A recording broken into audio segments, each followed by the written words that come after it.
Part 1. The first bill that wasn't mine. I still remember the moment I opened that envelope, thinking it was junk mail. Just another pre-approved credit offer or a statement from one of my own cards. But inside was a $2,143 balance on a card I never opened at first. I thought it was a mistake. I stared at the bank logo, the account number I didn't recognize, and the past due warning highlighted in red dot. Then my eyes dropped to the name dot, my full name, my address, my birthday dot, but not my signature dot, not my account. That's when my stomach sank. I didn't realize it yet. But this was the first domino, and my own sister was the one who'd set them up. Dot my sister. The golden child, let me back up. Dot my name is Marcus. I'm 28 now, but this happened 2 years ago. At the time, I was 26, working full-time in IT, saving to buy my first home, and carefully watching my credit. I've always been the quiet, responsible one in the family. Never got in trouble. Paid my bills. Never asked for much. My sister, Jasmine, was the opposite. 3 years older than me. Louder, flashier. Always had some plan in motion, but it usually ended in asking someone else for help. She bounced between jobs, apartments, and boyfriends like it was a lifestyle. And yet somehow my parents always praised her for being ambitious and full of fire. Meanwhile, I was just Marcus, the reliable one, the helper. Even when I was silently drawing out the confrontation I didn't want, the first thing I did was call the bank. They confirmed, yes, the card was active. Yes, it was under my name. And yes, there have been several large purchases in the last 90 days. Electronics, clothing, online beauty products, none of them mine. I asked how this could have happened. They said the account was opened online with all my correct personal info. That's when it clicked. Only one person had access to all that information. My birth date, social security number, home address from our childhood. Even my old email I used for bills.jasmine. I didn't want to believe it. I really didn't, but I called her anyway. She laughed. Hey, Jas, quick question. Did you open a credit card in my name? There was a pause, then a soft laugh. Wait, are you serious right now? Yes, dead serious. She got defensive immediately. Why would I do that? Do you think I'm that desperate? I told her the bank traced the application to an IP address from our mom's house, where she had been staying for months. That's when she snapped. Wow. So now you're accusing me of being a criminal? I can't believe you'd even say that to me. You need to calm down, Marcus. I hung up before I said something I'd regret. I wasn't calm. I was shaking. The deeper I looked, the worse it got. That first card. Just the beginning. Once I pulled my full credit report, I found 3 more cards in my name. One with a $4,700 balance. Another with $1,900. One maxed at $5,000. And all opened in the same 4-month window. My credit score had dropped over 120 points. Collections were already calling. And the worst part, Jasmine was still denying everything. When I confronted her again, she said, and I quote, "Maybe you just forgot. Or maybe someone hacked you, but it's not my fault." Not her fault, even though she'd recently posted photos on Instagram showing off a new MacBook and designer bag. Both items purchased using the card I was now being chased for. Telling my parents was a mistake. I thought they'd be on my side. I thought for once they'd look at the facts and hold her accountable. But when I sat them down and showed them the reports, the bills, the proof, my dad rubbed his temple and said, "Let's not make this a family war." And my mom, she looked hurt, maybe. "Jasmine made a mistake, but you're blowing this out of proportion." I couldn't believe it. I was the victim here. My finances were wrecked. My name was on the hook for over $13,000 in fraudulent debt, and they were acting like I was being dramatic. The final straw a few weeks later. Jasmine posted something on Facebook. Some people are so fake, acting like victims when they're just bitter and jealous. She didn't name me. She didn't have to. Everyone in our small town knew. Friends started messaging me, asking if I was okay. One even said Jasmine told them I gave her permission to use my credit temporarily. That was the last straw. She wasn't just lying, she was rewriting the whole narrative. So I made a decision. If no one else was going to protect me, I'd protect myself. Part 2.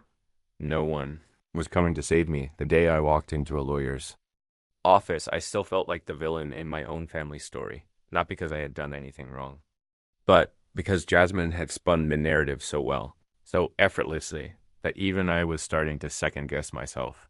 The lawyer listened quietly as I laid everything out. When I showed him the documentation, the credit reports, the charges, the messages, he didn't look shocked. He looked tired. Like he'd seen this story 100 times. I'll be honest, he said. Cases like this are messy, especially when it's family, but we can build something. We just need to be methodical. That word stuck with me. Methodical. It was time to stop playing the emotional little brother. I had to become my own advocate before the damage became permanent. I filed a police report against my sister. It was one of the hardest things I've ever done. Not because I felt guilty, but because I knew what would happen next. The moment I left the police station, my phone blew up. Text from my mother. How could you do this to your own blood? Jasmine could get arrested. You're tearing this family apart? I didn't respond, because Jasmine should be arrested. She did tear this family apart. I was just the one who refused to stay silent about it. And deep down, I think they all knew that. Her reaction? Cruelty, not remorse. Jasmine didn't call me. She didn't try to apologize. What she did instead, she started a GoFundMe, claiming she was being falsely accused by her jealous brother and that I was trying to ruin her life out of spite. She used a picture of us from 2 years ago. I looked so happy in it, so naive. The caption read, my brother is trying to have me arrested over lies. I'm a single woman just trying to survive. Please help me get legal support so I can clear my name. I stared at the screen in disbelief. She wasn't just lying. She was profiting off it. And people were donating. A line was crossed. One of my coworkers pulled me aside a few days later. I saw that fundraiser your sister posted, she said. Gently. I didn't want to assume, but is any of it true? I wanted to sink into the floor. I realized then that this wasn't just about my credit score anymore. Jasmine had tainted my name publicly. She was dragging me down, not just financially, but socially, professionally, emotionally. That was the moment I decided to go all in. I stopped hoping for reconciliation. I stopped waiting for apologies. And I started gathering everything: screenshots, bank statements, IP logs, chat records, witnesses. If Jasmine wanted a war, I'd give her one with facts, not fiction. Then she did the unthinkable a few weeks into the legal process. I noticed a notification from a new credit alert service I had signed up for. It said, new inquiry, auto loan application, $34,000, dealer finance group. I nearly dropped my phone. I hadn't applied for any loan, but someone had in my name. Again. I called the number listed and asked about the inquiry. The woman, the other Etta, had said cheerfully, yes. We received an online application yesterday for a used vehicle 2019 Lexus SUV. Applicant, Marcus T. Dawson. Would you like to complete the financing? My heart was pounding. No, that wasn't me. That's fraud. She froze. Oh, this was no longer just theft. It was identity destruction. I updated my police report. I added everything to my case file, and I finally got a detective assigned who actually took the situation seriously. He told me, you're not just dealing with a family dispute. This is felony level fraud. They got a warrant to examine Jasmine's devices and trace the applications back to her IP address. It took time, but they got it. The same IP that applied for those credit cards was also used to submit the auto loan application. And a small business grant and a PayPal account tied to my name. It was like she was trying to become me. Court was cold, but so was I. The hearing came 3 months later. Jasmine looked thinner than usual, like the stress was finally eating at her. But she still wore designer shoes, probably paid for with my stolen credit. She didn't look at me once. Her lawyer tried to argue that this was a family misunderstanding, that Jasmine didn't intend to cause harm, that perhaps she had been under financial stress and made poor choices. My lawyer didn't even blink. He showed the judge the timeline, the financial statements, the GoFundMe screenshots, the auto loan application, and her social media. When the judge asked Jasmine if she had anything to say, she started crying, but no apology ever came out of her mouth. The verdict? Partial, but powerful. She was found liable for identity theft and credit fraud. Since this was first offense, she didn't get jail time, but she did get probation, a permanent fraud mark on her record, and a court order to repay restitution. It'll take years to pay it back, but that wasn't what mattered most to me. What mattered was that, for the first time in our lives, someone finally believed me over her. Part 3. She burned every bridge, then acted shocked she was alone after court. Jasmine stopped pretending. No more fake tears. No more you misunderstood me. She went radio silent, not just with me, but with everyone at first. I thought she was just laying low out of shame, but then I heard from my cousin Tasha. She tried to check in on Jasmine after the verdict. Jasmine answered the phone and told her I had ruined her life, that I had overreacted to a couple little mistakes, and painted her as some criminal to punish her for being the favorite growing up. That's when it hit me. She didn't feel guilt. She felt betrayal from me. Like I had broken some unspoken family code. Protect each other, no matter what. But I wasn't going to protect a fraud that my parents still wanted me to make peace. I got invited to a Sunday lunch at my parents' house a month later. I almost didn't go. But part of me still hoped, foolishly, that they might finally acknowledge what I'd been through. That they'd say, we were wrong. You didn't deserve any of this. But that didn't happen. Instead, halfway through the meal, my dad set down his fork and said, "You think maybe it's time to move on?" "She's your sister." My jaw clenched. Move on from what exactly? Mom jumped in. She lost everything. Her job. Her friends. "You got your justice, Marcus. Why keep dragging this out?" I nearly laughed, as if I was still the problem. I said one sentence before I walked out. If she wanted mercy, she should have shown some before she stole my name. Rebuilding was harder than I thought. Jasmine's financial wreckage didn't disappear after court. Even with the restitution order, I still had to fight to clear my credit. Each account had to be individually disputed. I had to submit police reports, court documents, proof of fraud, wait 30 to 60 days per creditor. My credit score crawled back up slowly, painfully. The house I had been saving for, gone. I couldn't qualify anymore with the fraud mark still fresh. I had to sign a lease on a small apartment with higher rent than I wanted, draining the savings I'd built for 4 years. Some days I'd sit on the edge of my bed, feeling hollow, like I'd done everything right, worked hard, stayed honest, and still got punished, because someone who shared my blood felt entitled to my identity. Then came her final move, the public smear. 6 months after court, Jasmine reappeared. Online. She made a YouTube channel. Her first video, how my own brother tried to destroy my life. The truth they didn't want you to know. It got 12,000 views in a week. She didn't name me outright. But it was all there. The techie brother, the false fraud case, the legal trap. She cried on camera, said she was manipulated, that I was never supportive, and this was my way of cutting her out permanently. The comments split down the middle. Some people called her a liar. Others called me abusive. Someone even messaged my work Instagram account saying, "Hope you're proud ruining your own family. Bet you sleep real well, huh?" I didn't respond, but I kept receipts, screenshots, just in case. Because I'd learned when someone's willing to ruin your name, you better be ready to defend it yourself. An unexpected ally. My aunt, just when I thought everyone in the family had turned a blind eye, I got a call from Aunt Dolores. She's my mom's older sister. The one everyone used to joke was too blunt for her own good.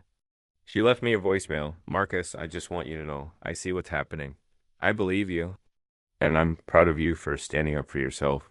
I broke down crying in the car when I heard that dot. It was the first time in nearly a year someone from my bloodline didn't ask me to forgive Jasmine, but instead thanked me for protecting myself. But then one day, she came knocking. It was late, almost 10 p.m. I was half asleep when I heard the knock dot. I looked through the PEPALA dot. It was Jasmine, alone, hoodie pulled up. No makeup, just standing there like she didn't torch my life. I didn't open the door. She stood there for about 2 minutes, then slipped something under the door and walked away. It was a handwritten letter. Marcus, I don't expect you to ever forgive me. I just wanted to say I'm sorry. I know what I did was unforgivable. I thought I had time to fix it before you found out. I thought I'd pay it back and you'd never even know. That was stupid, selfish, and cruel. You didn't deserve any of this. I had ruined everything. I don't want money. I don't want contact. I just wanted to say sorry. Even if it's too late. Jasmine, Part 4. An apology doesn't undo a worry read. The letter 3 times. The handwriting was unmistakably hers. Looping, confident, almost theatrical dot, the same handwriting she used when forging my name on a $4,000 store. Credit card dot, and now she uses to say sorry. I didn't cry. I didn't feel anything right away, honestly. Just numb, like someone had walked through the ashes of my life and whispered, my bad. I kept the letter, didn't respond, didn't text her, didn't mention it to anyone, because an apology after. Arson isn't redemption, dot. It's a footnote in a fire report. The internet doesn't forget. But it does move on a few weeks after Jasmine's. Truth, video gained traction. Something shifted. More people started digging into her story. Someone found her old fundraising posts. Screenshots of the fake GoFundMe. Someone else linked the court record from the fraud conviction. It was public. Reddit threads popped up. TikToks stitched her video with receipts disproving it. Suddenly, her comments weren't so forgiving anymore. People asked, why would your brother go to court if you didn't have proof? Or, you said you never opened anything in his name? Then what's this? And then silence. She deleted the video. Then her channel. Then her entire Instagram gone just like that. But my parents still played pretend another family gathering. This time for Grandpa's 80th. I almost didn't go. But Aunt Dolores insisted. She said Grandpa wanted me there, and he'd tan someone's hide if family drama ruined his milestone dot, so I went. Jasmine wasn't there. But her absence was the only thing anyone wouldn't talk about. Everyone skirted around the topic like it was a minefield dot at one point. I overheard my mother say to another relative, we just want to move past everything. We're all healing. Healing from what I wanted to ask, being caught. Instead, I just smiled politely, gave Grandpa his gift, and left early. One final blow.